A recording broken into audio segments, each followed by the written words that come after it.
दरम्यान ही परवानगी मिळाल्यावर पंकजा मुंडेंनी ट्विट करून आपला एक व्हिडिओ शेअर केलाय आणि सगळ्या भाविकांना आणि त्यांच्या समर्थकांना गडावर येण्याचं निमंत्रण दिलंय. भगवान गडावर दर दसऱ्याला परंपरेप्रमाणे येणाऱ्या सर्व भाविकांना माझा जय भगवान. उद्या दसरा मेळाव्याला तुमच्या आग्रहाखातर तुमच्या सर्वांच्यासाठी मी येणार आहे भगवान बाबांच्या चरणी नतमस्तक होण्यासाठी. न्यूजवर मीडियावर काही बातम्या येत असतील तर कुठल्याही अपप्रचाराला आपण बळी पडू नका. शांत चित्ताने भगवान बाबांच्या संस्काराला शोभेल, मुंडे साहेबांनी दिलेल्या विचारांना शोभेल असं आपण सर्वांनी आपलं मार्गक्रमण उद्या तिथे करा.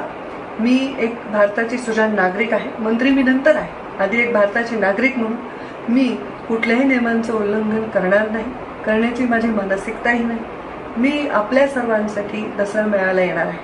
मान्य आहे विषय थोडासा दुखावेल, गंभीर आहे, वादळ उठलेलं आहे, पण या वादळातून आपण जेव्हा शांतपणे आणि अतिशय स्थैर्याने, गांभीर्याने, शौर्याने बाहेर पडू तेव्हा एक चांगला सूर्योदय आपल्याला बघायला मिळेल.